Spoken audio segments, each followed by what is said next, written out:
ناس كتير بتجيلي الفترة دي عندها وجع في ظهرها ووجع في رقبتها أو وجع في كتفها، وتيجي تقول له طب ماشي يعني مع أنهي حركة؟ يقول لي مش مع حركة معينة، يعني أنا موجوع. طب يعني طب اعمل كده، تمام اعمل كده، يعني في شد شوية فوق تحت يمين شمال، كل حاجة تمام. وأنا عندي وجع في ظهري، طب وطي، وطيت للآخر، طلعت أهو للآخر كله للآخر، بس أنا موجوع يا دكتور، أنا موجوع.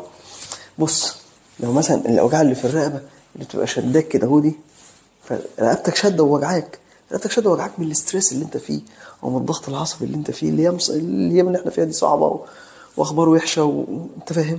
فده مش، انت مش مريض بحاجه عضويه او عظم، مش حاجه عظميه همسكها هصلحها هتبقى كويس. ماشي، انا رايي الشخصي دور على اسباب تانية غير واحد النهارده عامل رنين مغناطيسي على رقبته وعامل رنين مغناطيسي على ظهره، ماشي، في انزلاقات غضروفيه، كلنا عندنا انزلاقات. انت لو عملت الثلاث ارباع الناس اشعه رنين على الفقرات العنقيه والقطنيه اللي هي الظهر والرقبه، هتلاقي انزلاقات غضروفيه، وساعات تبقى لمسه الاعصاب وتلاقيه سليم ما فيهوش حاجه، ما بيعانيش من حاجه. مش كل اللي عنده انزلاق غضروفي موجوع، مش دايما، دي مش قاعده. يقول لي لا ما اهو الحمد لله انا لقيت حاجه الوم عليها، اهو انزلاق غضروفي في الفقرات العنقيه اهو موجود في الرنين. يا سيدي ماشي معاك، حرك كده ما انت تمام اهو، حرك كده ما انت تمام اهو، ما انت كويس ماشي. فتلاقيه مثلا ايه، طب انت والله الدنيا مزنقه معايا شويه وتعبان ماديا ومش عارف ايه، والله مش عارف ايه لسه مطلق ومش عارف ايه، والله مش عارف ايه متخانقه مع مش عارف مين. فتلاقي ده الاسباب معظمها نفسيه وتعمل وجع عاطفي. يعني مثلا جالي حد قال لي انا عندي وجع في رقبتي، طب يا عم تعالى نعمل الجلسه. اشتغلنا الجلسه، حرك حرك حرك، كانت ست كبيره يعني، حرك حرك حرك حرك، الست زي الفل. عملت لها جلسه روحت تقول لي يا لهوي انا ضغطي عالي، ضغطي عالي. الجلسه مش هتعلي الضغط. وجت وهو خايفه ومش عارف ايه، لا الجلسه مش هتعلي الضغط، ضغطك عالي من اللي انت حاساه جواكي. فاهم ازاي؟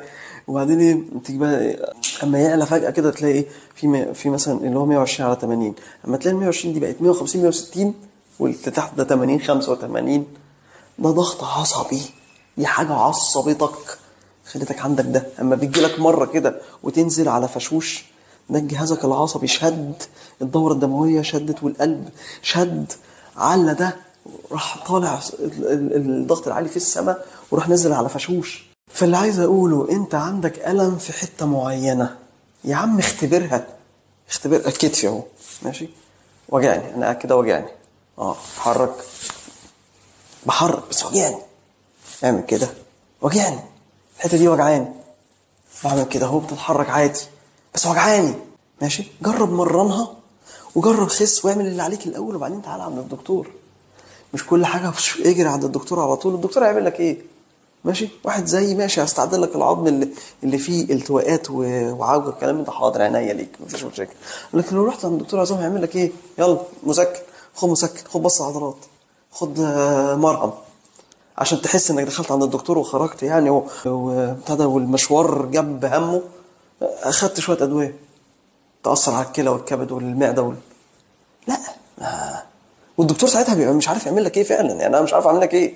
انت حضرتك يا فندم مثلا جيت تشتكي شكوى معينه وانت بتشتكيها، انا مش عارف اعمل لك ايه. ليه بقى؟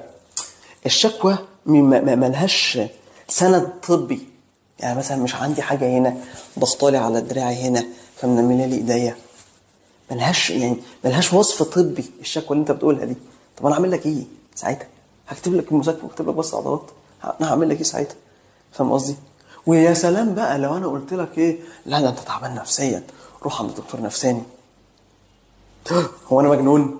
انت بتقول لي روح عند دكتور نفساني وانا مجنون؟